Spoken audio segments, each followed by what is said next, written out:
السلام عليكم ورحمة الله وبركاته. أهلا بيكم في قناتي رد فعل ياسمين.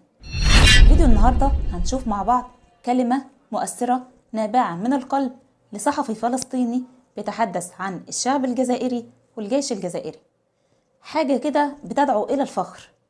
عشان ما احرقش الفيديو طول عليكم، تعالوا بينا نشوف الفيديو ونرجع لكم في النهاية. اتفضلوا معي.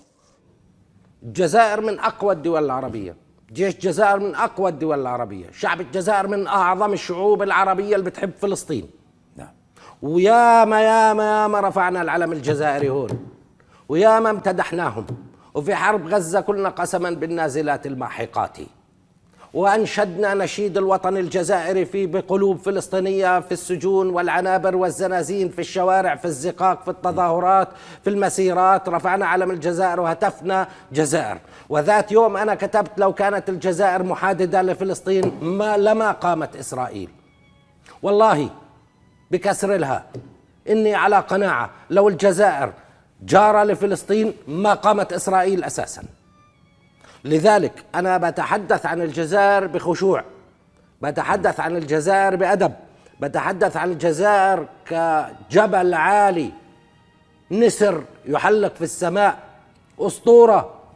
الجزائر ثورة ومليون شهيد وأبطال وعظماء وكتاب ومناضلين، ولا تزال جثث وجثامين الشهداء الثوار في الجزائر في بطون الجبال، إذ أغلق الاحتلال الفرنسي عليهم بالإسمنت ودفنهم أحياء في جبال الجزائر، ولا تستطيع الآن حتى الجزائر أن تخرج جثثهم. قدموا طوابير من الشهداء وهتفوا لفلسطين بالحناجر وبالقلوب. نتحدث عن الجزائر بكل أدب، نتمنى أن يسلمها الله من أي حرب أهلية، نتمنى أن يسلمها الله من أي انقسام، نتمنى أن يسلمها الله من أي فتنة، نتمنى التوفيق، ونتمنى السلامة للرئيس عبد العزيز بوتفليقة كمناضل حارب الفرنسيين، له ما له وعليه ما عليه. الشعب الجزائري سيد نفسه في هذا الموضوع، وأنا أقول لك في ختام الكلام نتابع لأننا نحب الجزائر. اللي بيختاروا الشعب الجزائري احنا معه. شفنا جميلة بوحيرد وأنا كان لي شرف اللقاء الشخصي فيها ومصافحتها، شفنا رمز وأيقونة الثورة العربية والثورة الجزائرية. جميلة بوحيرد شخصيا نازلة في الشوارع تتظاهر تطالب. دكتور، هل الجزائر يمكن أن تتعلم مما جرى في سوريا، في العراق، في ليبيا؟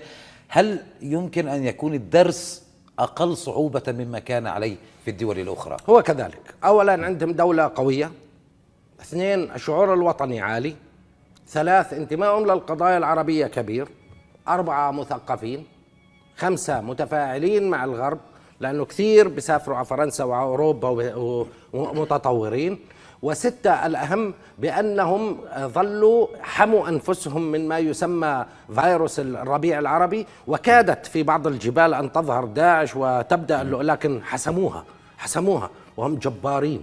احنا كان أبو عمار يقول الشعب الفلسطيني شعب الجبارين، احنا جبارين صغار، الجبارين الكبار الجزائريين جبارين. لما بيقفوا مع فلسطين بيقفوا مع فلسطين. وبدي أعيد لك أنا لما كنت في بودابست شو قالت لي السفيرة الفلسطينية، أعيد لك إياها وأنا ذكرتها هون في الحصاد، ذكرتها إلك عبد العزيز. رحت قلت لها يا سلام معك مرسيدس لسفيرتنا، الله يخلي لنا إياها وتحياتنا إلى السفيرة أنطوانيت. قلت لها في مرسيدس معك؟ قالت لي لا والله مش منه. قلت لها من مين؟ قالت من الجزائر. قلت لها كيف يعني من الجزائر؟ قالت لي السفير الإسرائيلي في بودابست نزل سيارة مرسيدس. الجزائر قالت عار على العرب الإسرائيليين يكون مع سفيرهم مرسيدس، وسفارة فلسطين ما فيها مرسيدس، نزلوا مرسيدس لفلسطين. كل الاحترام. مش للسفيرة، نزلوا لفلسطين. قال ما فشرت إسرائيل يكون معها مرسيدس ويكون مع فلسطين أقل منها. شوف أنت مستوى، أنت تخجل وتسكت أمام نضالات وأمام تقدمية وأمام عظمة الجزائر. والله بحاسيسنا ووجداننا وقلوبنا نتمنى الخير للجزائر، ونتمنى أنه هذه التظاهرات تكون تظاهرات تفاعلية إيجابية، تظاهرات تنشيطية وتظاهرات اتفاقية، وإن شاء الله غمة وبتزول الجزائر. والله لو نستطيع أن نرفع علم الجزائر على كل متر وكل سنتيمتر في فلسطين لفعلنا. طبعا زي ما شفنا مع بعض كلام جميل نابع من القلب من صحفي فلسطيني للشعب الجزائري والجيش الجزائري. ودي حاجة كمان يعني بتدعونا للفخر، احنا بنفتخر بكده يا جماعة. وحاجة عايزة اقول لكم على حاجة كمان، احنا طبعا عارفين ان الشعب الجزائري اكثر شعب بيكره الكيان الصهيوني، واكثر شعب بيدعم القضية الفلسطينية، وطبعا هم شعب مناضل وطول عمرهم ابطال. هم كمان شاركوا في حرب 73 وضحوا بأكثر من 1.5 مليون شهيد. الرقم يا جماعة، الرقم 1.5 مليون شهيد ده رقم يخض، يعني الرقم لوحده كده 1.5 مليون شهيد دول يعملوا دولة. فيعني هم بجد احنا طبعا مش غريب على أبطال الجزائر ان هم شعب طبعا مناضل وأبطال طول عمرهم معروفين بكده، واحنا بنفتخر بيهم طبعا. أنا بشكركم جدا، ربنا يرحم جميع شهدائنا الأبرار يا رب العالمين. ربنا ينصر فلسطين، حمى الله فلسطين، حمى الله الجزائر، حمى الله مصر والأمة العربية.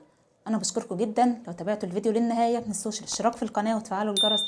أشوفكم على خير في رعاية الله وحفظه، والسلام عليكم ورحمة الله وبركاته. مع ألف سلامة.